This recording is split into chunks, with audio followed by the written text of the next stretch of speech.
Hi everyone, my name is Candy Wong, and in this video I'm going to show you how you can set up your Blackboard Learn 9 to accommodate both lecture and lab instruction. So one of the first steps you want to take is to email Karen Musmano, and I've attached her email address here. And so you want to ask her to combine your sections. It might be the case that your sections are already combined, so we can go ahead and take a look at our Blackboard site to do this. If not, then you want to go ahead and email her. She will do this right away. So we're going to learn in this video how to set up individual sections within your combined course. And the reason why this is advantageous is because with a combined course, you don't have to upload things 2 to 4 times depending on how many sections you have within a combined course.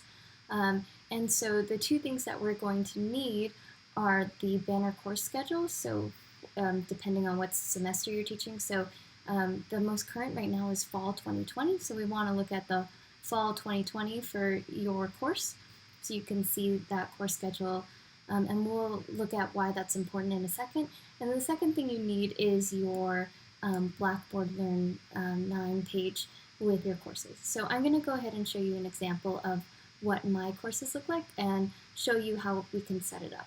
Okay, so this is my Blackboard site for the fall of 2020. Notice that I have my individual sections of Chemistry 121, that's the example I'll be using, and notice that I have combined section 121, 80, and 81. So Karen has already combined both of my sections for me, so I'll be going to this site instead of using these.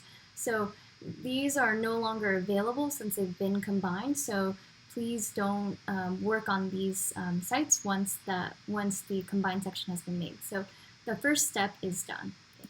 So the second step that I need to do is I need to go to Banner and find my courses on Banner.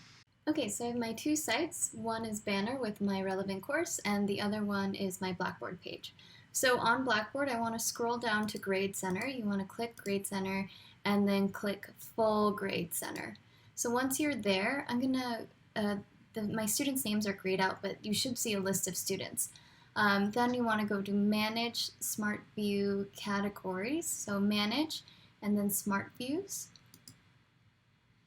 Then once you're here, there's already a system designated array of smart views, but we're going to create a new smart view. Okay, so you're going to create as many of these as you have sections. So for instance, I have 2 sections, so I will be creating 2 smart views. Okay, so the way we do this is you can name your section whatever you like. For me, I'm going to call it section 80 and section 81.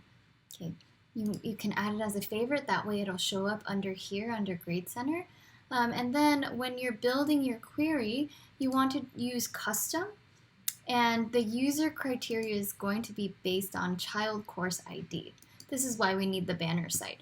So we want to say child course ID contains, and then we want to take this value from Banner, so 12206.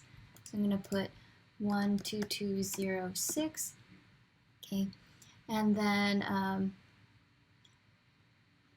all you do is press submit, and then it should show up here. And so when you press this, then the list of students should show up, okay, and they do, even though they're grayed out here.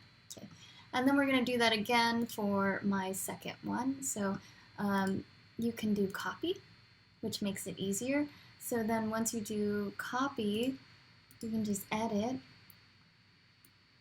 go to section 81, because that's my second section over here, okay, and then again custom query based. And then the nice thing about these sections is that they're usually only one number off. So now this section is 12207, so I'm going to put in 12207, okay, and then press submit. And then they both show up in my sections. So what's great about this is that your instructor, your lab instructor can go in and start grading assignments using these sections, because the students will correspond to their lab section. And also just for general use, if you're having issues scrolling in the full grade center, you should use Chrome to do this. But this is a nice way of being able to let instructors grade lab notebooks and lab reports using their own sections and doing final grades this way. This is also a nice way to do midterm grades and final grades when we're wrapping up the semester. If you have any questions, please email me, but I think this wraps up the video on how to create individual sections. Okay, thanks for joining me.